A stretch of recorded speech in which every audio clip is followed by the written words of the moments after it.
Thank you so much for coming. I love seeing everybody from this community, and I was thinking about how we're here celebrating our 2-year anniversary, and we're growing as a newspaper, the PeekskillHerald.com. We just finished 8 weeks of having an environmental justice reporter here. He went back to the Newmark School of Journalism, but having him here for the 8 weeks was wonderful for our coverage of environmental issues. And I am so thrilled about the last thing that he did when he was working for us. His assignment on a Friday afternoon was to do the social media post around the governor signing the dumping bill. Yeah. So I'm thrilled to introduce the 2 representatives that we have invited here to come and say a few words about the importance of local journalism. So Dana Levenberg, Assemblywoman, and Senator Pete Harcum. Thanks. Go ahead. Wow. All right. Go ahead. I don't usually get to step in front of Pete, but thank you so much, Regina. We know how incredibly important local journalism is. I'm staring at Dave from Peekskill Today also. So shout out to our little media coverage, not little, but big, because again, without this local news, we have a lot of people who turn to and expect to hear about all these local issues.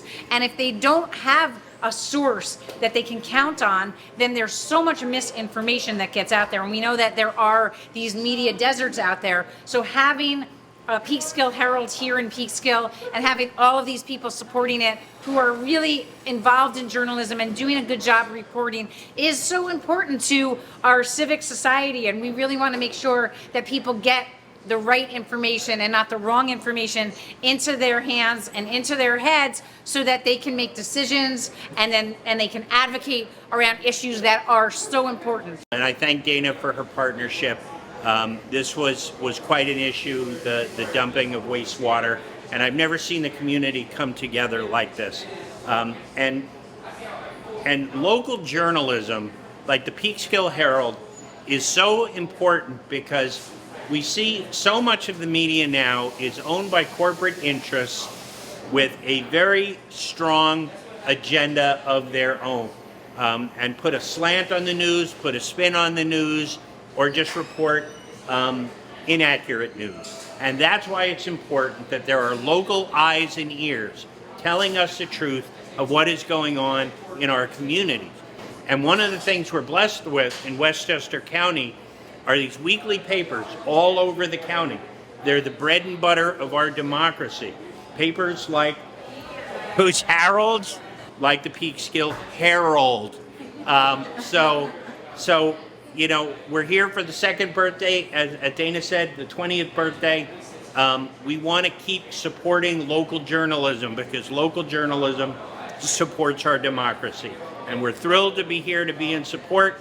Dana and I have a lot of work to do on a host of issues. We love having our office here in Peekskill. This is just the most amazing, diverse community. Okay, we're gonna go 8 rounds, 8 questions each. Each round is a mixture, right? There's gonna be some sports questions, some history questions, some politics. So 1864 and is linked to the makers of Crayola products. I'm the one that's gonna be doing the fact checking and all the questions. So if you get mad at me, I guess. Wow. A, Peekskill Chemical Company. B, Binney and Smith Company. C, Ansville Chemical Company. D, Hudson Chemical Company. Harold isn't here. Herald is here, and Harold knows a lot of news about Peekskill. Have no idea who Harold is. Harold? I don't know Harold, but I know the Herald is right here right now. Stay tuned for more information about our 100. All right. So you're into your 100th year at Peekskill High School, right? We're in our 100th year of our centennial of our school district, and so stay tuned for more information about the historical impact of that and 100 years. What's your question? In the last 100 years, I need you to pull up all the Harolds so that we can dig down and find out who Harold is. Call my office and we'll let you know all the Harolds we got. Take care. I don't know. I think Harold is a really old timer. Who's Harold? Put 'em bumps. Who's Harold?